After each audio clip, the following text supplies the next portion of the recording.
안녕하십니까. 인사관리자를 위한 원가 회계를 같이 공부하게 된 김근수 회계사입니다. 인사관리자가 알아야 할 가장 기본적인 원가 개념을 정리하는 것으로 이 공부를 해볼까 합니다. 먼저 원가란 무엇이냐에 대해서 나가보도록 하죠. 자, 여러분 여기 자동차가 하나가 있습니다. 이 자동차는 과연 어떠한 순서에 의해서 어떠한 재료가 들어가고 해서 만들어지는지 한번 같이 생각을 해보도록 하지요. 자, 제가 몇 가지를 써봤습니다. 여기 보면은 뭐 엔진도 있고요, 차체 프레임도 있고요, 앞에 전장 장치도 있고, 그 속에 들어가는 여러 부품도 있을 겁니다. 타이어도 있겠죠. 자, 이런 걸 통칭해서 우리는 자동차 제조를 위한 자동차 원가 계산 과정에서 필요로 하는 재료 원가다, 이렇게 표현합니다. 과거에는 이것을 재료비라는 용어를 썼습니다만은, 이건 비라는 말은 이제 비용이라는 말이 좀 들어가 있기 때문에 우리는 회계에서 비용이 아니라 여기에서는 원가란 측면을 강조하기 위해서 재료 원가 이렇게 표현해 나가도록 하지요. 재료도 가만 보면은 주재료가 있겠죠. 보조 재료도 있을 거고 부속품도 있을 겁니다. 이것은 각 재료가 소용되는 정도에 따라서 그 금액이라든지 등에 따라서 그 내용이 달라질 거라고 생각이 됩니다. 여기서 같으면은 예를 들어서 엔진이라든지 또 이쪽에 타이어라든지 이런 것들은 다 주요 재료에 속한다고 볼 수 있을 거고, 이렇게 여러 가지 바킹이라든지 이런 것들은 아마 보조 재료 또는 부속품이라고 볼 수 있지 않을까, 이렇게 생각이 드네요. 자, 자동차를 만들 때 그러면은 엔진만 있고 타이어만 있고 차체만 있으면은 자동차가 자동으로 만들어지는 거냐? 아니죠. 사람이 개입해 가지고 그걸 자동차로서 물건을 완성해내야 됩니다. 따라서 자동차 조립 공정에 가서 보면은, 제작 공정에 가서 보면은 많은 작업자들이 배치가 되어서 자동차를 제조 조립하고 있는 걸 볼 수가 있죠. 이런 걸 우리는 통칭해서 자동차 원가 중에서 노무 원가다, 이렇게 표현합니다.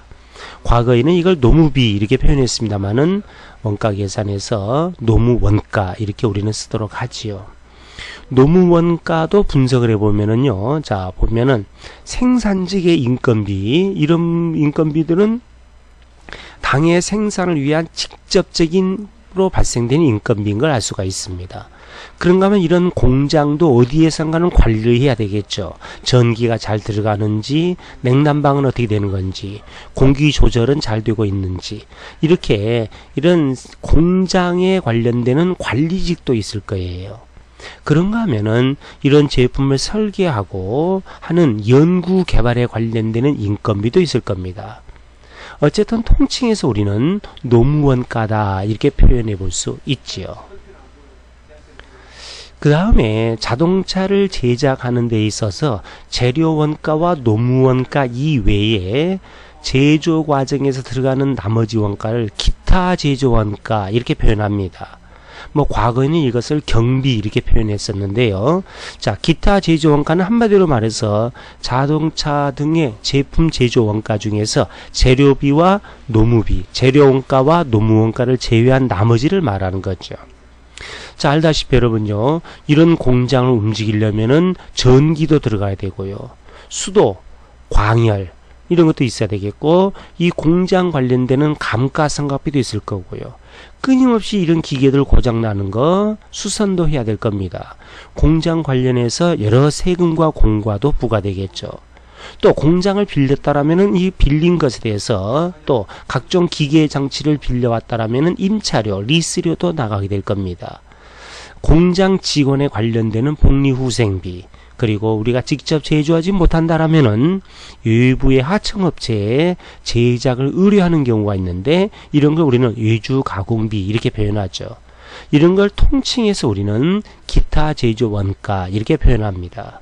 그렇다면 결국은 원가는 크게 봤을 때 재료 원가, 노무 원가, 기타의 제조 원가 이렇게 구성된다고 표현해 볼 수 있는 거지요. 자, 이제 여러분 이런 자동차 프레임이 있고 그래서 재료 원가가 투입이 되고 그 다음에 노무 원가가 투입이 되고 기타 제조 원가가 투입이 되면서 이 제품의 제조 과정이 나오게 됩니다. 자, 이때 우리는 이름 붙이기를 이건 재료 원가, 노무 원가, 기타 제조 원가라고 그러고 현재 만들고 있는 과정 중의 물건을 제공품이라고 표현합니다. 따라서 제공품은 아직 그 상태로서는 판매할 수 없는 거죠. 아직 만들고 있는 과정 중이란 뜻이죠. 그리하여 이 자동차가 모두 판매 가능한 상태로 갔을 때 우리는 이것을 제품이다 이렇게 표현하게 되죠. 여러분은 원가 계산에 나타나는 기본적인 용어를 지금 학습하고 있습니다. 재료 원가, 노무 원가, 기타 제조 원가. 이게 제조 원가가 되겠고요. 그것들이 투입되어서 제공품을 만들고 이게 모두 완성이 되면은 제품화된다라는 점을 공부했습니다. 이 시간에는 원가의 분류라는 이름으로 공부를 해 나가도록 하겠습니다. 자, 먼저 원가는 크게 봤을 때 제조 직접 원가라는 용어와 제조 간접 원가라는 용어로 나누어서 파악해 볼 수 있습니다. 자, 여러분 여기서 직접이란 용어와 간접이란 용어가 나왔는데 한마디로 말해서 어떤 원가가 발생했을 때 그 원가가 특정 제품에게 발생된 건지 추적이 가능하면은 직접 원가가 되는 거고요. 직접적인 추정이 불가능하다, 공통적으로 발생된 거다 그러면은 간접 원가라고 표현합니다. 만약에 제품이 단일 제품으로서 한 가지만 생산한다라면은 그 기업은 직접 원가와 간접 원가를 구분할 필요가 없겠죠. 그러나 예를 들어서 같은 자동차라도 트럭도 생산하고 승용차도 생산한다 그러면은 어느 공장에서 트럭 제품에게 들어간 것이 명백하다 그러면은 트럭 제조와 관련되는 직접 원가 이렇게 표현 가능하고 이게 트럭을 생산하는 거와 승용차를 생산하는데 같이 들어가는 거라서 정확히 트럭을 위해서 얼마 들어갔는지는 개별적으로 파악이 불가능하다. 그러면 이거는 제조 간접 원가에 해당되는 겁니다. 자, 학교 다닐 때 예를 들어서 아이가 둘이 있으면은 큰아이와 둘째 아이의 각각 등록금이라든지 옷을 사 입는 비용은 직접 원가라고 표현할 수 있죠. 그러나 집에서 생활해 나갈 때 같이 밥을 먹고 또 전기도 같이 쓰고 수도도 같이 씁니다. 그런 걸 만약에 큰아이가 쓴 금액과 둘째 아이가 쓴 금액을 따로 정확히 계산한다라면은 그것 자체가 더 비경제적이거든요. 따라서 이런 것은 간접적으로 발생된 거다라고 표현해 볼 수 있습니다. 자, 이 밑에 그림이 하나 있습니다. 자, 이게 상가와 아파트가 결합된 복합 아파트네요. 자, 이런 경우에 상가의 원가냐 아파트의 원가냐 만약에 어디에 들어간 것이 명백히 구분 가능하다면 직접 원가가 되는 거고요. 공통적으로 발생된 거라면 간접 원가가 될 겁니다. 예를 들어서 시멘트 사용량에 있어서 면적에 따라서 들어간다. 이런 경우라면은 개별적으로 추적이 가능하죠. 그러나 이걸 짓는데 현장의 사무실 관리 비용, 그래서 경비원의 급여라든지 이런 것은 전체를 위해서 발생된 거죠, 이야기가. 이런 것은 간접 원가라고 이야기할 수 있을 겁니다. 자, 우리는 원가의 요소를 세 가지로 보고 있었죠. 재료 원가, 노무 원가, 기타 제조 원가. 근데 이런 것들도 각각 특정 제품과 관련해서 추적 가능하느냐의 여부에 따라서 각각 직접과 간접으로 또 분류할 수 있습니다. 그래서 재료 원가 중에서 특정 제품의 추적이 가능한 재료를 직접 재료 원가, 공통적으로 발생되는 이런 보조 재료는 간접 재료 원가 이렇게 분류합니다. 노무 원가 역시 마찬가지로 특정 제품 생산을 위해서 투입된 노무 원가다 그러면은 직접 노무 원가가 될 거고, 여러 제품에 공통적으로 발생되는 인건비다 그러면은 간접 노무 원가 이렇게 표현됩니다.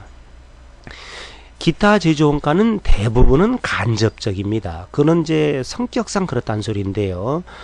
특정 제품 A라는 제품을 외부에다가 가공시키도록 주문을 해서 들어간 돈이 있다. 이런 것은 A 제품에 대해서만 발생된 거죠, 이야기가.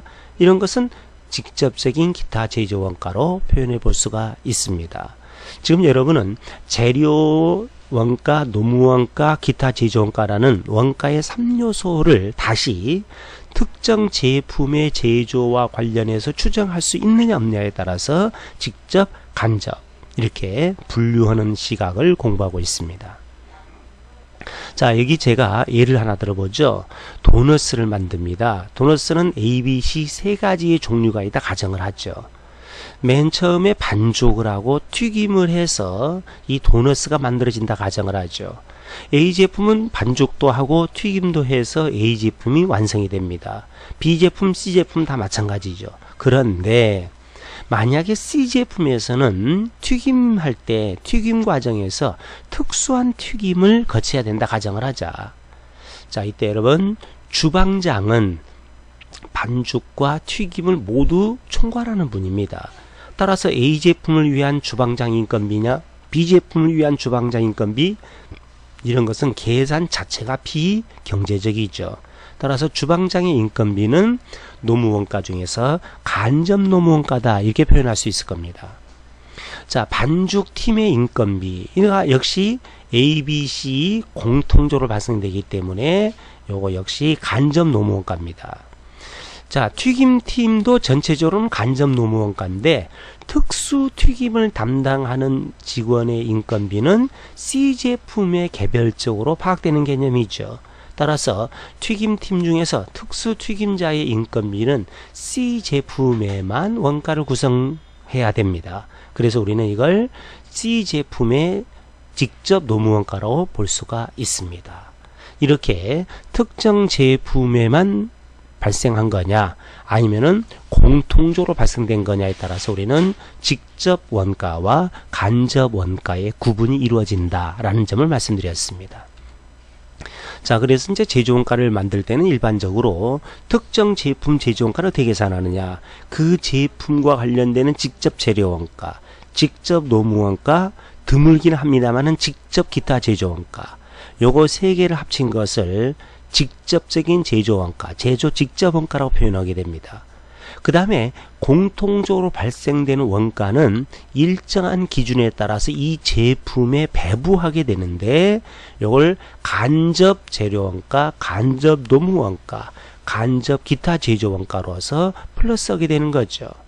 그래서 우리는 제조 직접원가와 그 제품에게 배부된 간접 제조원가, 그러니까 예를 들어서 학생 같으면은 아이들 같으면은 아이의 학 등록금이라든지 옷 살 때 들어간 거, 아이의 병원비 이런 것들은 그 아이에게 발생되는 직접적인 원가죠. 그런가 하면은 우리 집 전체의 전기요금, 아파트 관리비, 수도요금 이런 것들은 식사비 이런 것들은 우리 집의 전체 발생되는 것을 합친 다음에 예를 들어서 뭐 인원수에 따라서 엄마, 아빠, 아이 둘 4분의 1씩 배분하자 뭐 이런 기준도 있을 수 있겠죠. 자, 그렇게 해서 배분된 금액이 어느 아이의 제조 간접적으로 발생되는 원가다 이렇게 표현해 볼 수가 있는 겁니다. 그래서 이 제조 직접 원가와 제조 간접 원가가 묶어서 그 제품의 제조 원가를 구성한다 이렇게 표현하는 거죠.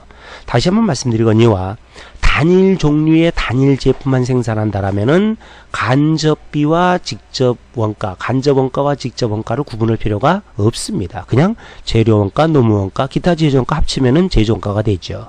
그러나 두 가지 이상의 종류의 제품을 생산하는 기업이라면은 이렇게 직접적으로 발생되는 제조 원가와 간접적으로 발생되는 원가의 배분액 요 두 개를 합쳐서 그 제품의 제조 원가를 계산하게 된다 이런 뜻입니다. 자, 예를 들어서 말입니다. 어느 이게 뭐 아마 불고기 또는 이렇게 갈비집 그런 것 같은데, 자, LA 갈비든지 무슨 갈비든지 본사에서 이걸 받아서 판매하고 있다 가정을 하죠. 그때 1인분의 구입 원가가 7,000원이고 이걸 9,000원에 판매한다 가정을 하자. 자, 그렇다면은 첫째, 이 갈비의 1인분 원가는 얼마냐? 이거는 개별적으로 정확히 계산이 할 수 있습니다. 얼마죠? 7,000원이라고 나오죠, 이야기가. 그렇죠. 직접 원가가 계산이 된다는 소리입니다. 그런데 점포의 월 임차료나 종업원의 인건비. 자, 이 갈비만 파는 것이 아니라 여기에다가 이 갈비 말고 불고기, 그다음에 비빔밥, 여러 가지 제품을 판다고 봤을 때 점포의 월 임차료나 종업원의 월 인건비는 여러 제품 제조와 관련해서 발생되는 원가거든요. 따라서 이런 것들은 간접 원가를 구성하게 될 겁니다. 제조 간접 원가 이렇게 되겠지요. 막걸리 같은 것은 소주나 막걸리를 추가로 팔았다라면은 막걸리 같은 경우라면 어떻습니까? 외부에서 구입해서 판매하는 경우라면은 개별적으로 원가 계산이 가능하지요. 자, 그 다음에 여러분 원가 중에서 변동 원가와 고정 원가라는 개념을 잠깐 알아보죠. 사실 이 두 가지는 제품의 제조 원가 계산과는 관계없이 이 관리회계 관점에서 필요한 개념인데, 자, 먼저 변동 원가란 말은 일의 수준에 따라서 같이 발생되는 원가입니다. 여기 보시게 되면은요, 일을 많이 하면은 그만큼 원가도 많이 발생하는 거. 이런 것이 변동 원가가 되겠고요. 일정한 활동 수준, 제조 수준이든 이런 활동 수준과 무관하게 일정한 금액이 무조건 발생되는 것은 고정 원가라고 표현할 수 있습니다. 예를 들어서 앞에서 보았던 음식점에서 말이에요. 이 점포의 임차료는 고정 원가죠. 갈비를 몇 세트를 팔든 임차료는 정해져 있을 거란 점이죠. 그러나 갈비 판매 수량이 늘어남에 따라서 하나당 원가 7,000원씩이라는 것은 일정합니다. 10개면 7만원이고요. 100개면 70만원이고 이런 식으로 변동되겠죠. 이런 걸 우리는 변동 원가라고 이름 붙입니다. 여기 제가 여러분 휴대전화의 요금에 대해서 보고 있네요. 여러분 기본 요금은 어떻습니까? 휴대전화 쓰든 안 쓰든 무조건 내는 겁니다. 요건 우리 입장에서 보면은 내가 휴대전화를 많이 사용하든 사용하지 않든 고정원가를 구성하죠. 요것에 비해서 기본요금 이외에 통화 수준에 따라서 데이터 사용량에 따라서 또는 다른 활동에 따라서 요금 체계가 부과가 된다라면은 그런 걸 많이 사용할수록 통화를 많이 할수록 데이터를 많이 이용할수록 부가적인 결제를 많이 할수록 결국은 나는 통신요금 내는 것이 그만큼 늘어나게 될 겁니다. 그렇죠? 따라서 우리는 이건 변동 원가다 이렇게 생각해 볼 수 있죠. 자, 이 시간에 여러분은 재료 원가, 노무 원가, 제조 간접 원가, 기타 제조 원가 이것을 특정 제품에 추적할 수 있느냐 없느냐에 따라서 직접 원가와 간접 원가로 나뉘는 것에 대해서 공부를 했습니다. 자, 이 시간에는 실제 원가 계산의 흐름에 대해서 살펴보도록 하겠습니다. 만약에 단일 제품의 종류 하나만 생산하는 그런 제조업체라면은 직접 원가와 간접 원가를 분류할 필요가 없겠죠.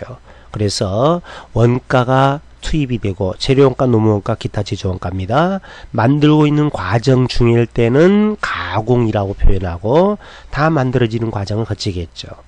자, 예를 들어서 재료원가 투입액이 100원이고 노무원가 투입액이 80원이며 기타 제조원가 투입액이 30원이라면은 가공 중에 있는 제품을 우리가 이걸 제공품이라고 그래요.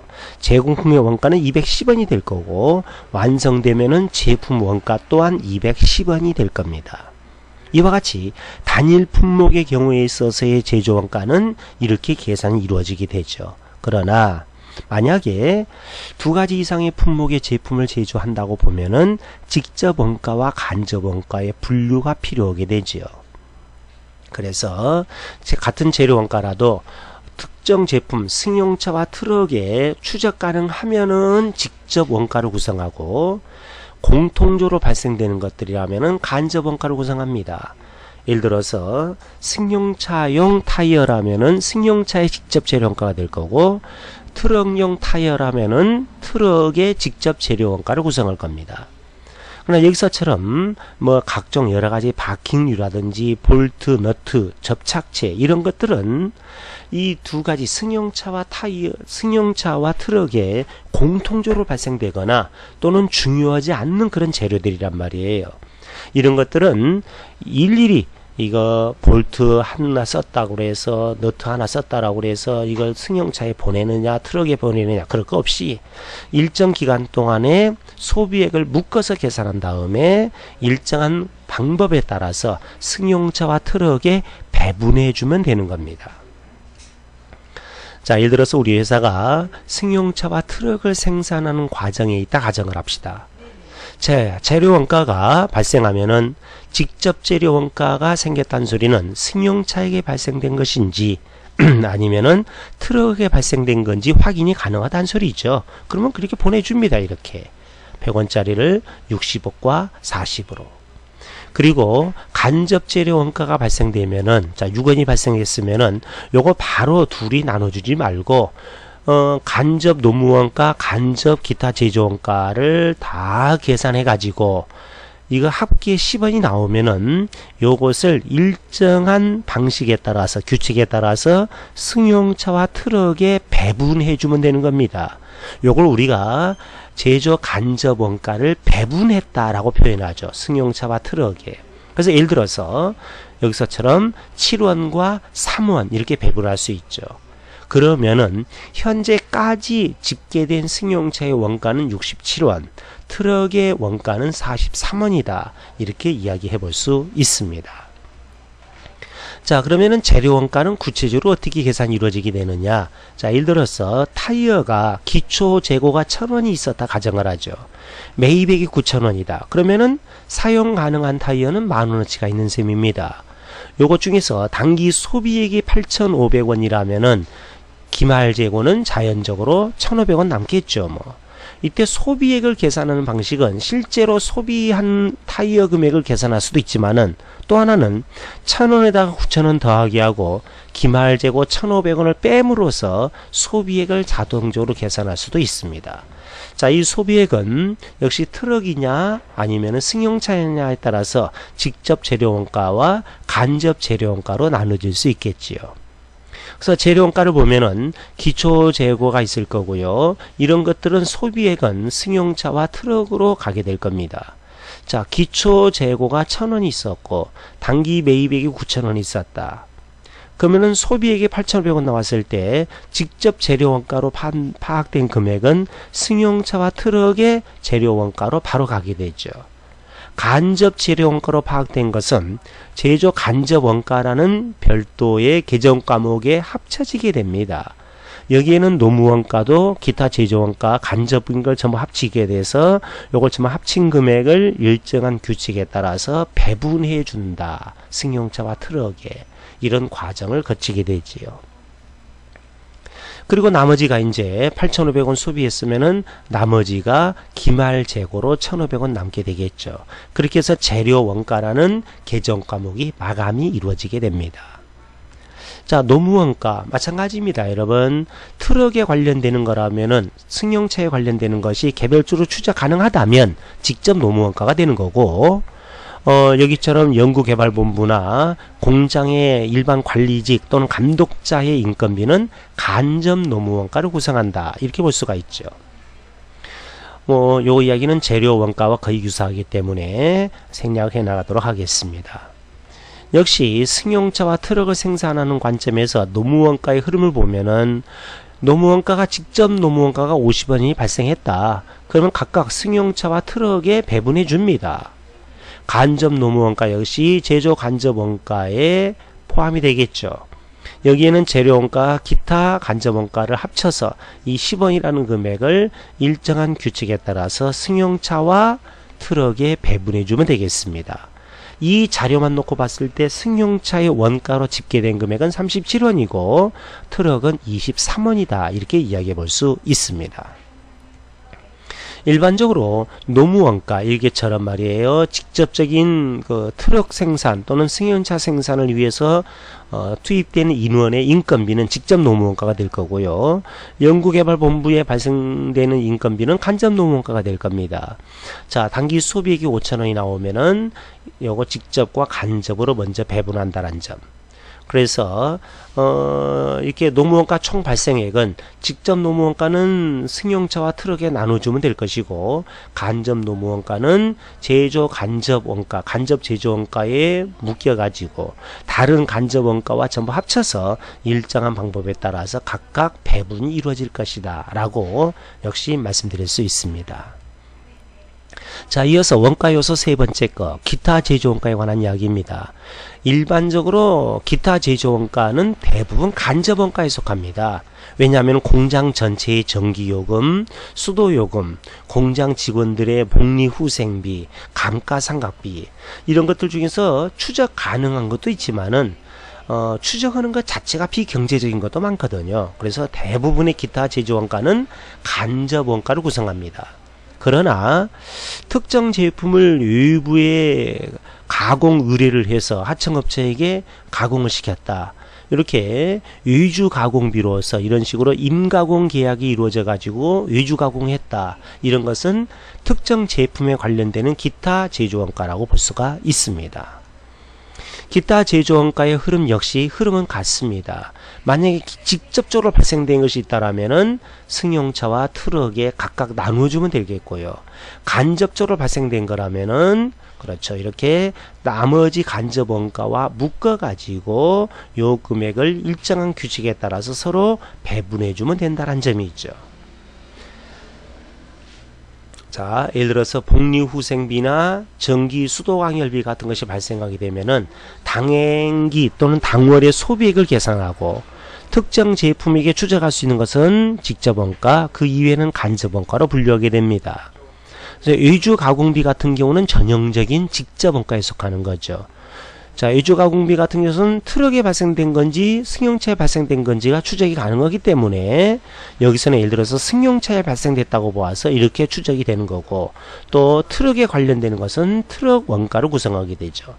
그거 이외에 나머지 대부분의 기타 제조 원가는 복리후생비, 감가상각비, 수도광열비 뭐 이런 것들이죠. 전부 다 간접 원가로 구성하게 됩니다. 그래서 간접 제조 원가에 묶이게 되죠. 그래서 재료 간접 원가와 간접 노무 원가, 간접 기타 원가 몽땅 묶이진 다음에 일정한 규칙에 따라서 승용차와 트럭에 배분되면 되겠습니다. 자, 이제 여러분 지금까지 공부했던 원가의 3요소, 재료 원가, 노무 원가, 기타 제조 원가, 그리고 각각 원가 추적되느냐 안 되느냐에 따라서 직접 원가와 간접 원가 모두 결합되었을 때 어떠한 흐름으로 원가가 찍게 되는 건지를 종합적으로 살펴보도록 하겠습니다. 복잡해 보입니다만은 조금 생각해 보시면은 이렇게 흘러가는 거구나 라고 이해할 수 있는 거죠. 자, 여기서 재료원가, 노무원가, 그리고 기타 제조원가로서 제가 복리후생비를 대표 선수로 올려봤습니다. 만들고 있는 과정 중의 물건으로 제공품과 트럭, 제공품으로서 승용차와 트럭을 전제했고 완제품이 되면은 승용차와 트럭이 나오게 되겠죠. 자, 재료원가 기초 재료가 있을 거고 단기 매입액이 있을 겁니다. 그러면은 기말 재료를 빼고 나면은 나머지가 소비액이 됩니다. 그렇죠. 1,000원, 9,000원, 그러면 만원 나오고 1,500원이 기말로 남아있으면 소비액이 8,500원이에요. 자, 이 소비액 중에서 직접적으로 소비되는 것은 직접 재료원가, 간접적으로 소비되는 것은 간접 재료원가라는 이름을 거쳐서 직접 재료원가는 승용차와 트럭에 각각 가면 되는 거고 원가를 구성하죠. 간접 재료원가는 제조 간접 원가에 포함시키면 됩니다. 노무원가 역시 발생액이 나오면은 직접 노무원가와 간접 노무원가로 구분하고 직접 노무원가는 각각 승용차와 트럭의 원가를 구성하겠죠. 간접 노무원가는 제조 간접 원가에 합쳐지게 됩니다. 자, 기타 제조 원가 역시 발생액이 나오고 나면은 요거 대부분은 간접 원가라고 봤을 때 만약에 직접 원가가 있으면 바로 보내면 되는 거고요. 여기 몰리게 되죠. 제조 간접 원가가 모두 합쳐지게 되면 이걸 합계해서 일정한 규칙에 따라서 승용차와 트럭이라는 제품에 배분하게 됩니다. 그러면 각각 요 금액이 승용차와 트럭에 가게 되는 거죠. 이렇게 되면은 승용차 제조와 관련해서 만들고 있는 제공품에 직접 재료원가, 직접 노무원가, 그리고 제조 간접 원가가 묶여져 있는 거죠. 맞죠? 요것은 트럭의 원가를 구성한다는 걸 알 수가 있습니다. 만약에 승용차를 생산하고 있는데 생산 라인의 도중에 있다. 그렇죠. 계속 원자재도 투입되고 노무비도 투입되고 그러고 있었는데 완제품이 아니고 생산 라인에 아직 제공품 상태로 남아있는 것이 일부가 있다. 전체가 1,000원이었는데 150원이 남아있다. 그러면 850원은 승용차 생산이 완료된 거지요. 요건 승용차라는 제품으로 넘어가면 되는 겁니다. 트럭도 마찬가지로 트럭이라는 제품으로 넘어가면 되는 거죠.